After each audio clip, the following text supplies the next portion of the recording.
Assalamualaikum warahmatullahi wabarakatuh.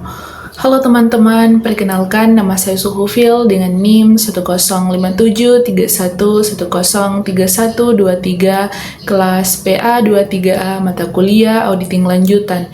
Dosen pengampu Ibu Saida Said, SE, MAK, AK, Program Studi Akuntansi, Fakultas Ekonomi dan Bisnis, Universitas Muhammadiyah Makassar. Pada kesempatan kali ini, saya akan menyajikan video pembelajaran yang membahas tentang audit manajemen. Yuk kita simak video berikut. Materi yang pertama yaitu pengertian audit manajemen. Apa sih audit manajemen itu? Audit manajemen adalah suatu pemeriksaan yang dilakukan secara sistematis, objektif, dan independen terhadap berbagai aktivitas operasional dalam suatu organisasi atau perusahaan. Audit ini bertujuan untuk menilai apakah kegiatan yang dilakukan telah berjalan dengan baik serta sesuai dengan tujuan yang telah ditetapkan oleh manajemen. Berbeda dengan audit keuangan yang berfokus pada laporan keuangan, audit manajemen lebih menekankan pada penilaian terhadap proses, kebijakan, prosedur, dan kinerja operasional perusahaan. Melalui audit manajemen, auditor akan mengevaluasi bagaimana perusahaan mengelola sumber daya yang dimiliki, baik itu sumber daya manusia, keuangan, maupun fasilitas operasional, sehingga dapat diketahui apakah aktivitas yang dilakukan sudah memberikan hasil yang optimal. Audit manajemen tidak hanya bertujuan untuk menemukan kelemahan atau masalah dalam kegiatan operasional perusahaan, tetapi memberikan saran dan rekomendasi yang dapat membantu manajemen dalam meningkatkan kinerja organisasi. Dengan demikian, audit manajemen menjadi salah satu alat penting bagi perusahaan untuk melakukan evaluasi dan perbaikan secara berkelanjutan. Dalam pelaksanaannya, audit manajemen berfokus pada 3 aspek utama yang dikenal dengan konsep 3E. Apa yang termasuk dalam konsep 3E itu? Yang pertama ada efektivitas, yang kedua efisiensi, yang ketiga ekonomis. Yang pertama ada efektivitas.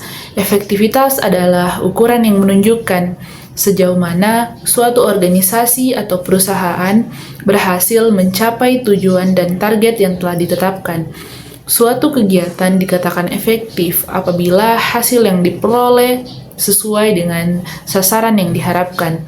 Dengan kata lain, efektivitas lebih fokus pada pencapaian hasil atau output. Semakin tinggi tingkat pencapaian tujuan, maka semakin efektif kegiatan tersebut. Contohnya, sebuah perusahaan menargetkan penjualan sebanyak 1.000 unit produk dalam 1 bulan. Jika target tersebut berhasil dicapai atau bahkan melebihi target, maka aktivitas penjualan perusahaan dapat dikatakan efektif. Yang kedua, efisiensi. Efisiensi berkaitan dengan kemampuan suatu organisasi dalam menggunakan sumber daya yang dimiliki secara optimal untuk menghasilkan output tertentu. Sumber daya tersebut dapat berupa biaya, tenaga kerja, maupun peralatan. Suatu kegiatan dikatakan efisien apabila mampu menghasilkan hasil yang maksimal dengan penggunaan sumber daya yang minimal, di mana fokus efisiensi bukan hanya pada hasil yang dicapai, tetapi pada bagaimana proses untuk mencapai hasil tersebut. Contohnya, 2 perusahaan menghasilkan jumlah produk yang sama, namun perusahaan pertama menggunakan biaya produksi yang lebih rendah dan waktu yang lebih singkat dibandingkan dengan perusahaan kedua. Dalam kondisi ini, perusahaan pertama dianggap lebih efisien dibandingkan dengan perusahaan kedua. Yang ketiga, ekonomis. Ekonomis merupakan kemampuan perusahaan dalam memperoleh dan menggunakan sumber daya dengan biaya yang paling hemat tanpa mengurangi kualitas yang dibutuhkan, di mana prinsip ekonomis menekankan pada pengendalian biaya dan penggunaan sumber daya secara bijaksana. Aspek ekonomis berfokus pada bagaimana perusahaan memperoleh input atau sumber daya dengan harga yang wajar dan kualitas yang sesuai dengan yang ada sehingga tidak terjadi pemborosan. Contohnya, sebuah perusahaan membutuhkan bahan baku untuk proses produksi.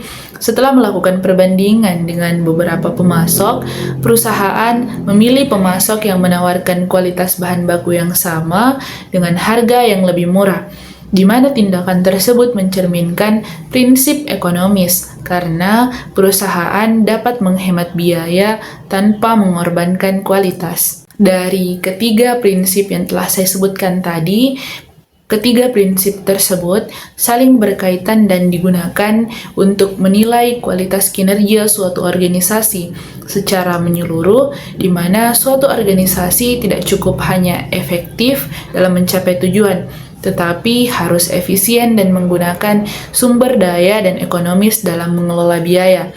Misalnya, sebuah perusahaan mungkin berhasil mencapai target penjualannya sehingga dapat dikatakan efektif. Namun, jika pencapaian tersebut membutuhkan biaya yang sangat besar dan penggunaan sumber daya yang berlebihan, maka perusahaan tersebut belum tentu efisien dan ekonomis. Sebaliknya, perusahaan yang mampu mencapai target dengan penggunaan sumber daya yang optimal dan biaya yang terkendali menunjukkan penerapan prinsip 3E yang baik. Oleh karena itu, audit manajemen tidak hanya menilai hasil akhir yang dicapai oleh suatu organisasi, tetapi mengevaluasi proses yang dilakukan untuk mencapai hasil tersebut. Dengan menerapkan prinsip 3E, perusahaan dapat meningkatkan produktivitas, mengurangi pemborosan, dan memastikan bahwa setiap sumber daya yang digunakan secara optimal untuk mencapai tujuan organisasi.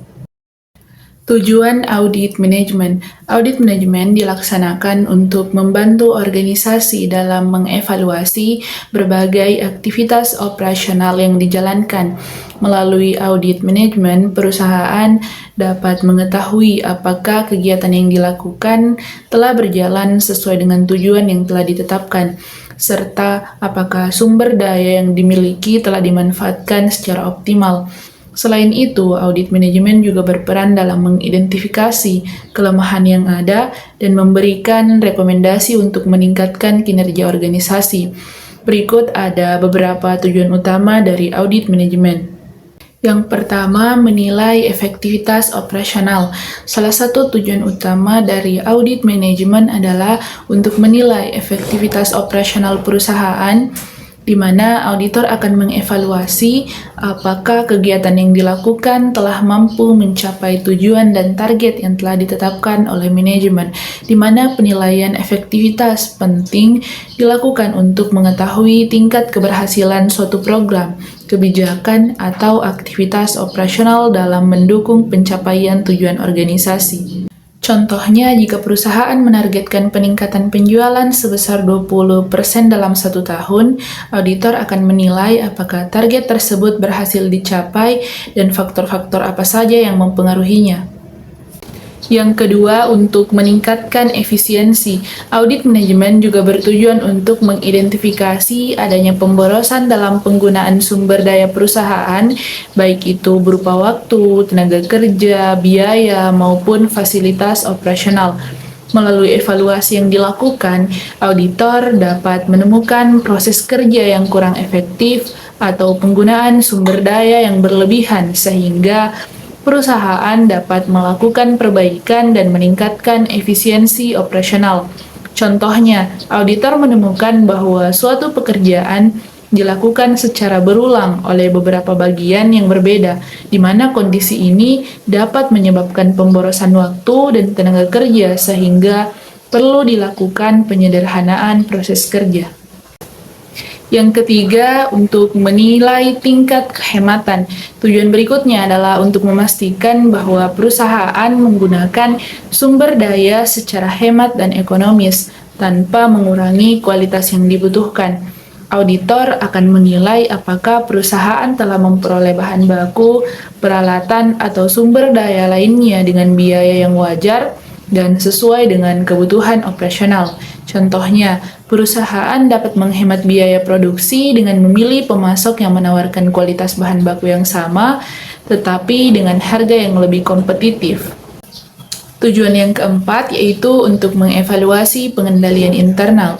Audit manajemen bertujuan untuk menilai apakah sistem pengendalian internal yang diterapkan oleh suatu perusahaan telah berjalan secara efektif, di mana pengendalian internal yang baik dapat membantu perusahaan dalam menjaga aset, mencegah terjadinya kesalahan maupun kecurangan, serta memastikan bahwa seluruh aktivitas operasional berjalan sesuai dengan kebijakan dan prosedur yang berlaku.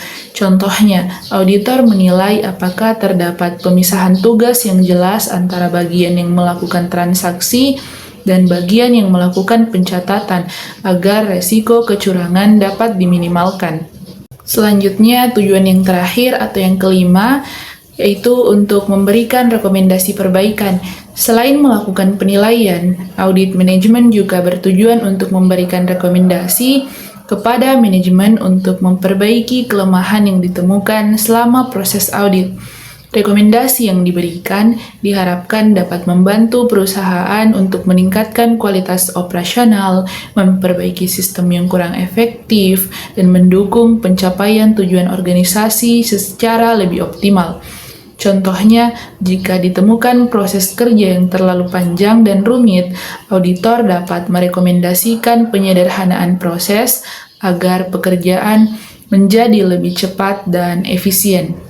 Berdasarkan kelima tujuan tersebut, dapat dipahami bahwa audit manajemen memiliki tujuan yang sangat penting dalam membantu organisasi mencapai kinerja yang lebih baik melalui penilaian terhadap efektivitas operasional, efisiensi penggunaan sumber daya, tingkat kehematan, pengendalian internal, serta pemberian rekomendasi perbaikan. Audit manajemen dapat menjadi evaluasi yang membantu perusahaan dalam meningkatkan kualitas operasional dan mencapai tujuan organisasi secara lebih optimal. Karakteristik audit manajemen. Audit manajemen memiliki beberapa karakteristik yang membedakan dari jenis audit lainnya, di mana karakteristik ini menunjukkan bahwa audit manajemen tidak hanya berfokus pada penilaian suatu kondisi, tetapi bertujuan untuk membantu organisasi untuk meningkatkan kinerja dan pencapaian tujuan secara lebih optimal.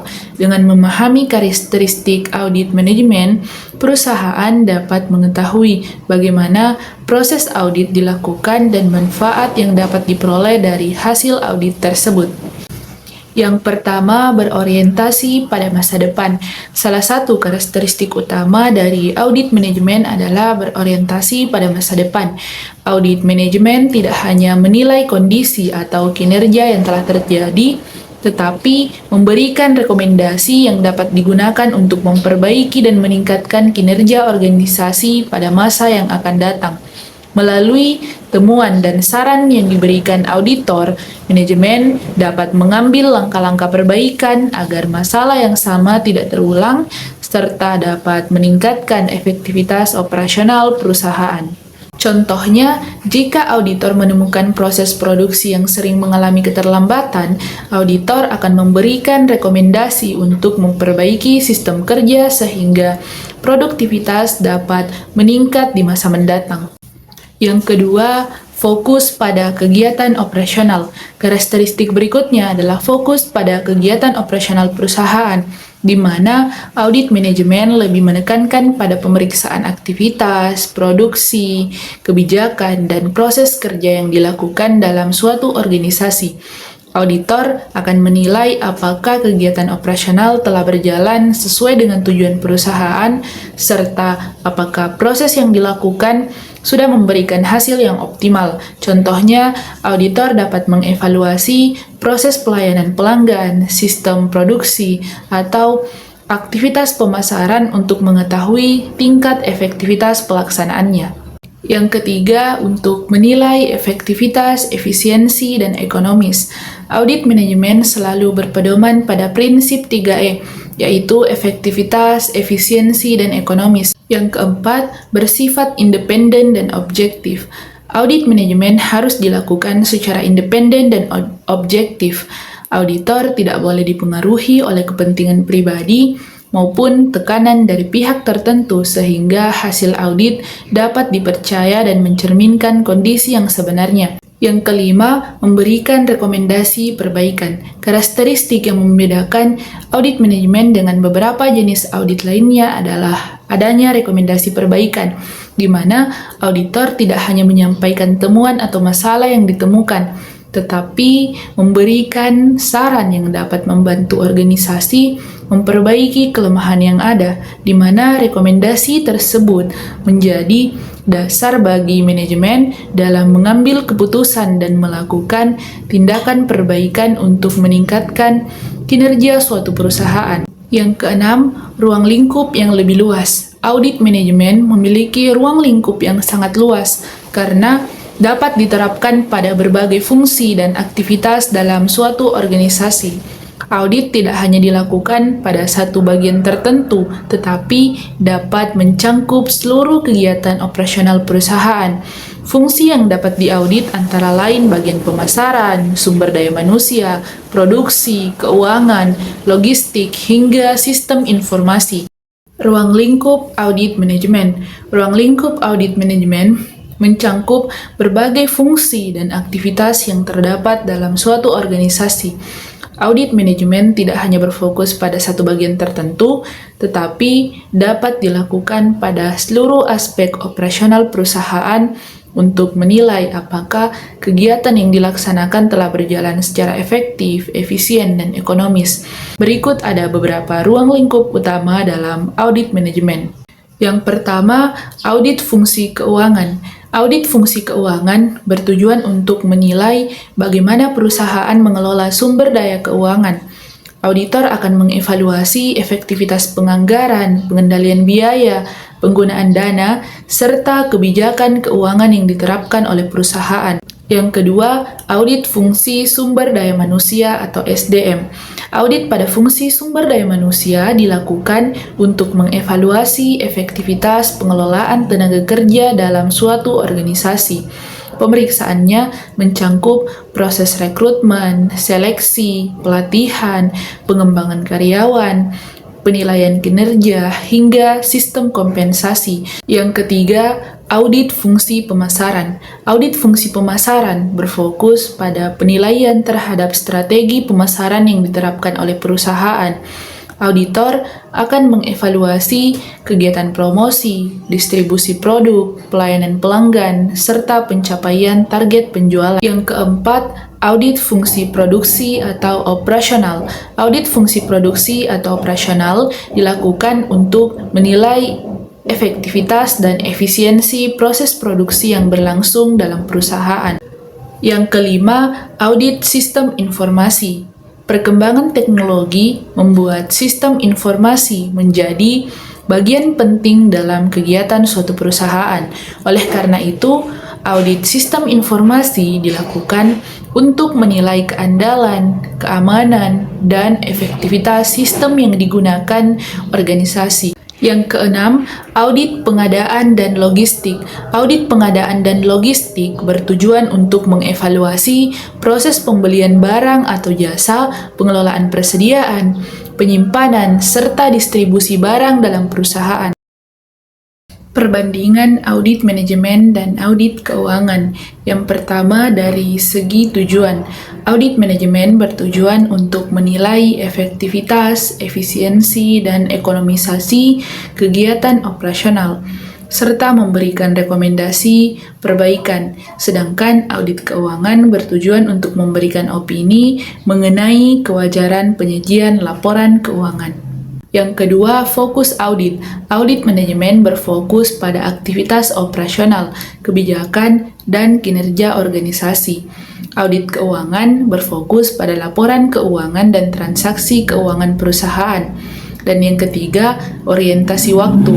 Audit manajemen berorientasi pada masa depan untuk meningkatkan kinerja perusahaan. Sedangkan audit keuangan berorientasi pada masa lalu karena memeriksa laporan keuangan periode yang telah berakhir.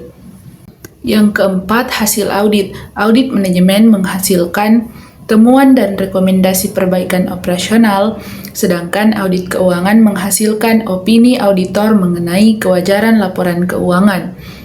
Dan yang kelima, pengguna hasil audit. Audit manajemen digunakan terutama oleh manajemen dan pihak internal perusahaan, sedangkan audit keuangan digunakan oleh manajemen, investor, kreditur, pemerintah, dan pihak eksternal lainnya. Tahapan audit manajemen. Yang pertama, audit pendahuluan, bertujuan untuk mengumpulkan informasi awal mengenai objek audit. Yang kedua, review dan pengujian pengendalian, yang bertujuan untuk menilai efektivitas sistem pengendalian internal. Yang ketiga, audit terinci, bertujuan untuk melakukan pemeriksaan secara mendalam. Yang keempat, pelaporan, yang bertujuan untuk menyusun hasil temuan dan rekomendasi audit. Dan yang terakhir, kelima, tindak lanjut, bertujuan untuk melaksanakan perbaikan atas hasil audit. Audit pendahuluan, tujuannya untuk memahami kondisi dan karakteristik organisasi yang akan diaudit. Adapun kegiatan auditor, yaitu mengumpulkan informasi awal, memahami struktur organisasi, menelaah kebijakan perusahaan, dan mengidentifikasi area yang beresiko. Hasilnya, auditor memperoleh gambaran umum mengenai objek yang akan diaudit dan menentukan fokus pemeriksaan. Review dan pengujian pengendalian, tujuannya untuk menilai efektivitas sistem pengendalian internal perusahaan. Adapun metode yang digunakan, wawancara, observasi, kuesioner, dan pemeriksaan dokumen. Manfaatnya untuk mengetahui kelemahan sistem, menentukan tingkat keandalan pengendalian, dan menjadi dasar pelaksanaan audit terinci. Audit terinci merupakan pemeriksaan secara mendalam terhadap aktivitas yang menjadi objek audit. Adapun aktivitas auditor yaitu mengumpulkan bukti audit, menganalisis data operasional, mengidentifikasi penyimpangan, dan menilai penyebab masalah. Hasilnya, temuan audit yang menunjukkan adanya pemborosan, ketidakefisienan, atau ketidakefektifan dalam kegiatan perusahaan. Pelaporan merupakan tahapan penyusunan dan penyampaian hasil audit kepada manajemen. Laporan audit berisi temuan, penyebab masalah, dampak yang ditimbulkan, serta rekomendasi perbaikan.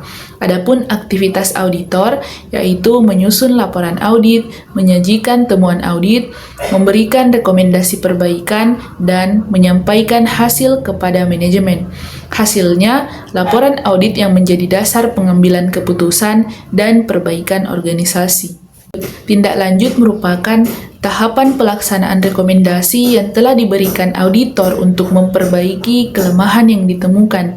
Adapun aktivitas auditor dan manajemen yaitu menindaklanjuti rekomendasi audit, melakukan perbaikan sistem dan prosedur, memantau pelaksanaan perbaikan, dan mengevaluasi hasil perbaikan. Program audit adalah rencana kerja yang disusun auditor sebagai pedoman dalam melaksanakan audit agar pemeriksaan berjalan secara sistematis dan terarah. Adapun isi dari program audit yaitu tujuan audit, ruang lingkup audit, prosedur audit, jadwal pelaksanaan, auditor yang bertanggung jawab, dan bukti yang diperlukan. Manfaat program audit: yang pertama, mempermudah pelaksanaan audit. Yang kedua, mengurangi resiko kesalahan. Yang ketiga, menjamin audit berjalan secara sistematis. Dan yang keempat, meningkatkan kualitas hasil audit. Adapun hasilnya, yaitu program audit yang baik, membantu auditor memperoleh bukti yang cukup, serta menghasilkan temuan dan rekomendasi yang lebih akurat. Kesimpulan, audit manajemen adalah pemeriksaan terhadap kegiatan operasional organisasi untuk menilai efektivitas, efisiensi, dan ekonomisasi. Melalui tahapan audit yang sistematis, audit manajemen membantu menemukan kelemahan serta memberikan rekomendasi perbaikan guna untuk meningkatkan kinerja dan membantu organisasi mencapai tujuannya secara optimal. Demikian pemaparan materi mengenai audit manajemen. Semoga materi yang telah saya sampaikan dapat menambah pemahaman dan wawasan kita tentang pentingnya audit manajemen dalam meningkatkan efektivitas, efisiensi, dan ekonomisasi organisasi. Sekian dari saya. Wassalamualaikum warahmatullahi wabarakatuh.